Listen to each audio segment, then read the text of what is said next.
हरे कृष्णा, मैं गौरांगी दासी आज आपके लिए फिर प्यारा सा एक प्रसंग लेके आया हूँ।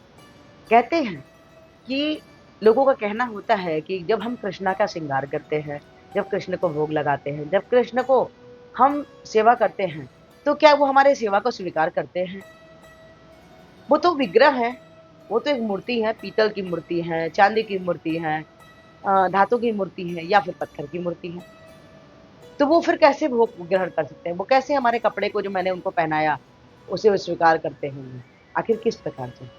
और एक बहुत सुंदर सा प्यारा सा संग है जिसके माध्यम से हम आपको बताना चाहेंगे। घटना है काशी की एक माता जी जो बचपन से अपने घर में पूजा पाठ का माहौल देखा करती थी और उन्होंने बहुत कुछ देखा और सीखा था। लेकिन उन्हें अ, भरोसा तो था कि प्रभु हैं, लेकिन फिर भी कहीं न कहीं उनके मन में दुविधा हुआ करती थी। उनका नाम था रश्मि। रश्मि जो थी वो कृष्ण को मानती भी थी, जानती भी थी, लेकिन उनके भाव वैसे न थे कि वो उन्हें लगता था कि अगर हम भोग लगाते हैं तो क्या भोग कृष्ण ग्रहण करते हैं? जो ड्रेस पहनाते हैं क्या उन्हें पसंद आता है? ऐसा उनके मन में भाव हुआ करता था। रश्मि जी की शादी होती है, कुछ समय के बाद वो जयपुर में उनका विवाह होता है जहाँ वो रहने लगती हैं। वहाँ से खाटू श्याम का मंदिर ज़्यादा दूर नहीं है, उनके घर से ज़्यादा दूर नहीं था। वहाँ रहते हुए अब खाटू जी की महिमा का गान वहाँ सुनती थी, हमेशा सुनती थी। ये कृष्ण ने किस प्रकार से उनके ऊपर कृपा करी और उन्हें खाटू नरेश बनाया। फरवरी को उन्होंने श्याम जी होने का, कलयुग का राजा उन्हें बनाया। हमेशा मन में उनके संशय रहता था कि क्या भोग खाते हैं? नहीं खिलाएँ तो वो कुछ बोलेंगे थोड़ी, ऐसा उनके मन में हमेशा भाव रहता था। शादी के कुछ समय बाद उन्हें एक पुत्र होता है। पुत्र बड़ा ही खूबसूरत रहता है, बहुत सुंदर रहता है, लेकिन वो ज़्यादा दिन तक उनके पास नहीं रहता। उस वैकुंठ धाम में चला जाता है। वो बहुत दुखी होती है रास्ते में।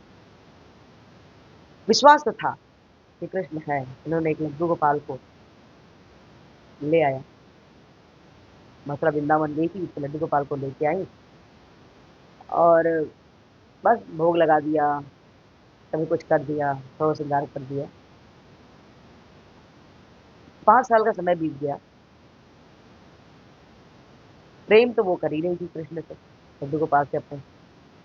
5 साल के बाद उन्हें एक बेटी होती है, छोटी-सी, बड़ी प्यारी-सी छोटी-सी बेटी उनकी होती है।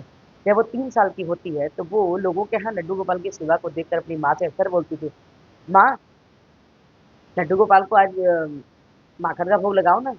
माँ, आज आम का भोग लगाओ ना। माँ, आज हलवा बना दो ना। आज खीर-पूड़ी बना दो ना।" बच्ची हमेशा बोलती थी, माँ उसके बात को रश्मि जी जो है कभी नकारती नहीं थी। हमेशा जैसा बच्चा बोलता था और वो उसको भोग लगा दिया करती थी। जी और लड्डू गोपाल को वो बालक के रूप में नहीं रखा था उन्होंने, वो हमेशा से ही कृष्ण को अपना पिता मानती थी। हमेशा से कृष्ण को पिता मानती थी। उनका संबंध उनके संग पिता का था। अब धीरे-धीरे समय बीतता गया। एक दिन लक्ष्मी जी को घर से बाहर जाना पड़ा, शहर से बाहर जाना पड़ा। शहर के बाहर जा रही थी, बिटिया के साथ में, अपने पति के साथ वो बाहर चली गई। जाते समय उन्होंने लड्डू गोपाल से जा रही हूँ ऐसा करके उन्होंने नहीं बोला कि मैं भी आती हूँ, चली गई।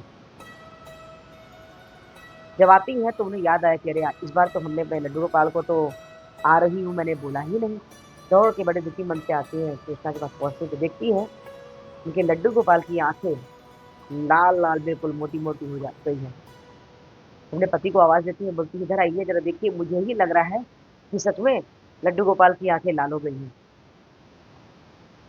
उनके पति ने कहा कि आए देखे तो बोले, "हाँ, सच में लड्डू गोपाल की आँखें लाल हो गई हैं।"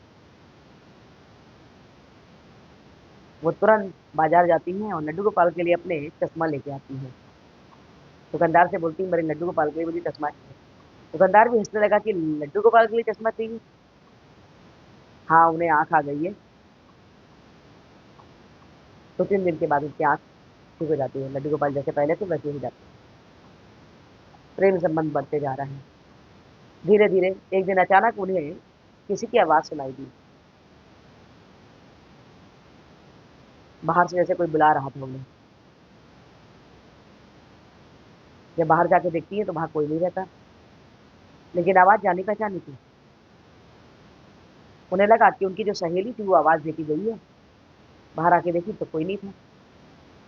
उन्होंने अपनी सहेली को फोन किया कि तुम आई थी क्या सुधा? सुधा ने बोला नहीं, मैं तो नहीं आई थी, मैं तो शहर में ही नहीं हूँ, मैं कैसे आऊंगी?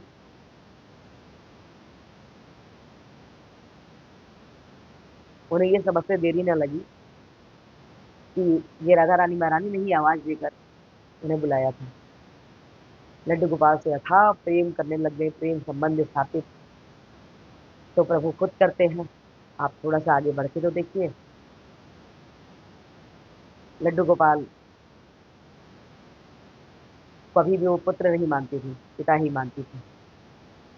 राधा रानी महारानी ने उन्हें आवाज देकर बोला था कि आज भोजन में खीर पूरी बना दो। तो उन्होंने खीर पूरी बनाई और कृष्ण को खिलाया, लड्डू गोपाल को खिलाया।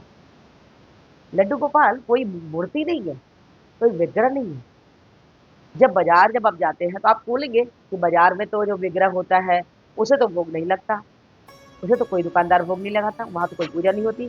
तो कोई पूजा नहीं होती है वहां पे, वहां कोई पूजा नहीं होती, क्योंकि वो तो